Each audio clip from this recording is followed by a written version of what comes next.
വെളിപ്പാട് പുസ്തക പഠനം പാർട്ട് നമ്പർ 67.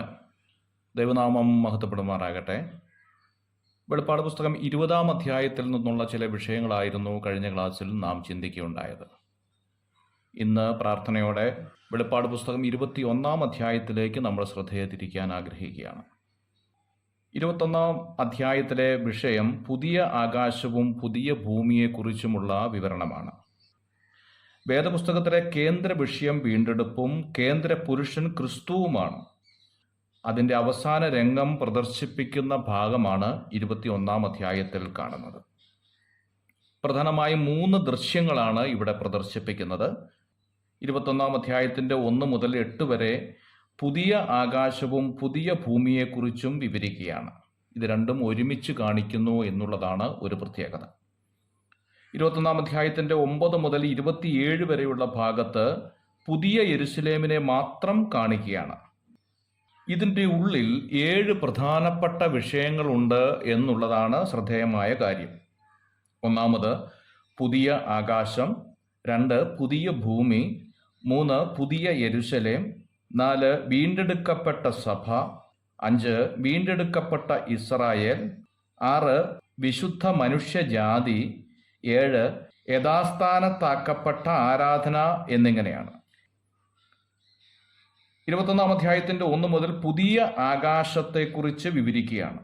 ഭൂമിക്ക് മുകളിൽ പല ആകാശ തട്ടുകളുള്ളതായി തെളിയിച്ചിരിക്കുന്നു എന്നുള്ളത് നമുക്കറിയാം.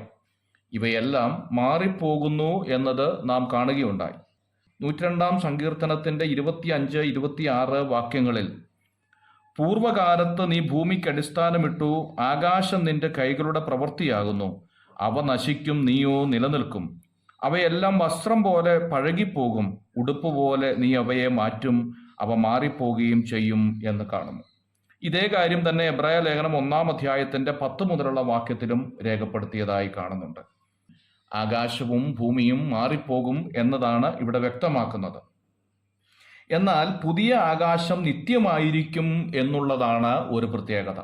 യെശയ്യാ പ്രവചനം 66-ാം അധ്യായത്തിൻ്റെ 22-ാം വാക്യത്തിൽ നാം വായിക്കുന്നു, ഞാൻ ഉണ്ടാക്കുന്ന പുതിയ ആകാശവും പുതിയ ഭൂമിയും എൻ്റെ മുമ്പാകെ നിലനിൽക്കുന്നത് പോലെ നിങ്ങളുടെ സന്തതിയും നിങ്ങളുടെ പേരും നിലനിൽക്കും എന്ന യഹോവയുടെ അരുളപ്പാട്. ഒരു കാലത്തും പഴക്കം വരികയില്ല എന്നുള്ളതാണ് അതിൻ്റെ അർത്ഥം. എബ്രായ ലേഖനം 12-ാം അധ്യായത്തിൻ്റെ 26-ാം വാക്യം മുതൽ 29-ാം വാക്യം വരെ ഇതേ കാര്യം തന്നെയാണ് ഓർമ്മപ്പെടുത്തുന്നത്. പുതിയ ഭൂമിയെക്കുറിച്ച് നാം പഠിക്കുമ്പോൾ ഭൂമിക്കും ആകാശത്തിനും തമ്മിൽ അഭേദ്യമായ ഒരു ബന്ധമുണ്ട് എന്ന് മനസ്സിലാക്കാം. ആയതിനാൽ ഒന്ന് മാറിയാൽ പോരാ, രണ്ടും മാറിപ്പോകേണ്ടത് ആവശ്യമാണ് എന്നുള്ളതാണ്. അതുകൊണ്ടാണ് ആകാശവും ഭൂമിയും ഒരുപോലെ മാറിപ്പോയി എന്ന് രേഖപ്പെടുത്തിയിരിക്കുന്നത്. ഇവിടെ കാണേണ്ട മറ്റൊരു പ്രത്യേകത സമുദ്രം ഇല്ല എന്നുള്ളതാണ്. സമുദ്രമില്ലാത്ത ഇന്നത്തെ ഭൂമി 12,727 കോടിയിലധികം ഏക്കർ വിസ്തീർണമുണ്ടാകും എന്നാണ് വേദപണ്ഡിതാക്കളുടെ അവകാശം. ഇന്നത്തെ കരഭാഗം ഏതാണ്ട് 3,50,804 കോടി ഏക്കറാണ് ഉള്ളത് എന്ന് കരുതുന്നു. സമുദ്രമില്ലാത്ത ഭൂമിയിൽ വിസ്താരം കൂടുന്നു എന്നുള്ളതാണ് ഇവിടെ പഠിക്കേണ്ടതായ പാഠം. 21-ാം അധ്യായത്തിൻ്റെ 1-ാമത്തെ വാക്യത്തിൽ നാം കാണുന്നു, ആകാശവും ഭൂമിയും ഒഴിഞ്ഞുപോയി എന്നാണ്. ഒഴിഞ്ഞുപോയി എന്നതിൻ്റെ അർത്ഥം കടന്നുപോയി എന്ന ആശയമാണ് നൽകുന്നത്. ഇല്ലാതെ പോകുക എന്നുള്ളതല്ല, സമൂലമായി മറ്റൊന്നായി മാറ്റുകയാണ് എന്നാണ് ഇതിൻ്റെ അർത്ഥം. 1 കൊരിന്ത്യർ 15-ാം അധ്യായത്തിൽ നമ്മുടെ ശരീരത്തിന് രൂപാന്തരം വരുന്നത് പോലെ ഭൂമിക്ക് മാറ്റം വരുന്നു എന്ന ആശയമാണ് ഒഴിഞ്ഞുപോയി എന്നതുകൊണ്ട് അർത്ഥമാക്കേണ്ടത്. റോമാലേഖനം 8-ാം അധ്യായത്തിൻ്റെ 19-ാം വാക്യത്തിലും ഇതേ കാര്യം ഓർമ്മപ്പെടുത്തുന്നുണ്ട്. സൃഷ്ടി വീണ്ടെടുപ്പിനായി കാത്തിരിക്കുന്നു എന്നത്. നമ്മുടെ വീണ്ടെടുപ്പിനായി നാം കാത്തിരിക്കുന്നത് പോലെ സൃഷ്ടിയും കാത്തിരിക്കുന്നു എന്നതാണ് ഇതിൻ്റെ അർത്ഥം. വീണ്ടെടുക്കപ്പെട്ട ഭൂമിയിൽ വെള്ളം അതിനുള്ളിൽ തന്നെ സംഭരിച്ചിരിക്കുന്നു എന്ന ചിന്തിക്കാം. കുഴലിലൂടെ കൃഷി നടത്തുന്ന സമ്പ്രദായം ഇസ്രായേലിൽ ധാരാളം കണ്ടുവരുന്നുണ്ട്.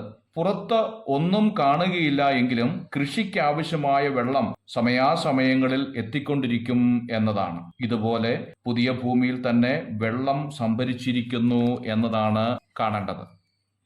God bless you.